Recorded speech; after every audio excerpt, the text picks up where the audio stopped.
Star Citizen and Squadron 42 are well known among space gaming circles at this point. However, CIG, the developer behind the two games, want to ensure that awareness of these space games reaches a far wider market. With that in mind, CIG recently reached out for further investment, selling approximately 10% of the company for $46 million. The investment comes from a billionaire record producer Clive Calder and his son and film producer Kieth Calder. With $211 million so far raised in crowdfunding by backers of the game, some people may be wondering at the need for additional investment. Chris Roberts, CEO of CIG, explains this in a public letter to the community. Having a great game is only half the battle. As we look towards the release of Squadron 42, we have been acutely aware that having a AAA game that matches the biggest single-player games out there only goes so far if no one knows about it. The games we will be competing with for attention have tens and in some cases hundreds of millions of dollars of advertising behind them. Other companies in similar situations have normally tackled this problem by partnering with a publisher for the marketing and sales of their game. As you all know, I am not in favour of putting my destiny in the hands of a third party. On the other hand, I don't feel it would be right to go back to all of you to raise funds to market the game to other people. Most of you already have a copy of the game earmarked for you, and I still strongly feel that the money brought in from our crowdfunding should continue to go to the development of Star Citizen and Squadron 42. Because of this, we started to investigate ways to raise money to fund the upcoming marketing and release needs of Squadron 42. We turned away some approaches from private equity and venture capital because we were concerned about them fully understanding what makes our company tick and pushing us towards short-term decisions. Chris Roberts remains a CEO and majority shareholder of CIG, with two new board members joining the company who are representing the interests of the new shareholders. CIG have emphasized here that the investment is not being used to finance Star Citizen development, but rather to fund the upcoming marketing release needs of Squadron 42. How many copies of Squadron 42 CIG expect to sell is unclear, but with this level of marketing and investment, they must have high expectations for the title. The company has also released full financial information that includes not only funds raised, but also states full expenditures, and both historically from 2012 to last year.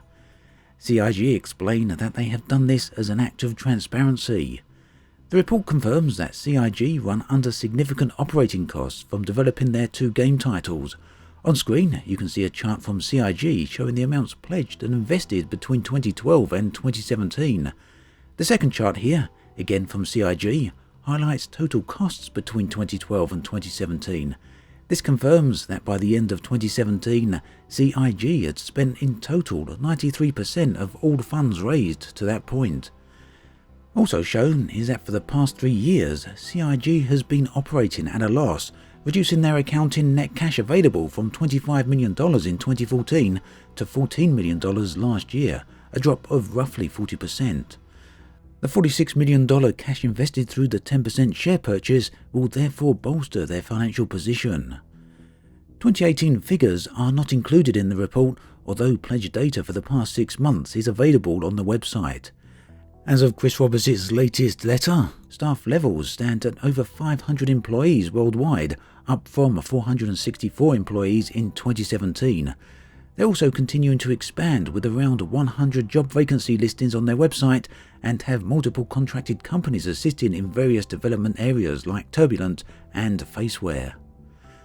Now, this is not the only news released from CIG yesterday, as they have now revealed a roadmap for the completion of Squadron 42, and this includes an estimated release window for the beta of the game.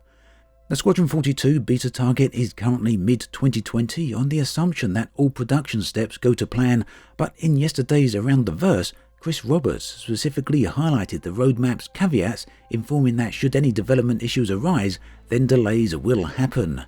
He specifically notes that Subsumption AI will be the major hurdle and that they are wanting to double the AI programming team's size as soon as possible.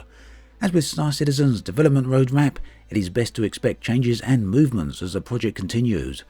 Because of the roadmap's caveats, There's still no final release date set for Squadron 42, although CIG are currently projecting to fully launch it at the end of 2020. The roadmap for Squadron 42 contains development progress on each individual chapter, with CIG assumed to be updating it on a regular basis, and you can find a link to this in the video description.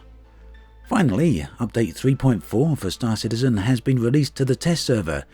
This includes some new content such as the Lorville Central Business District, 6 new ships including the Freelancer variants and Anvil Hawk, new armour, helmets and personal weapons. 2 ships' weapons have been reworked and their offerings expanded, and new visual updates to quantum markers and turrets.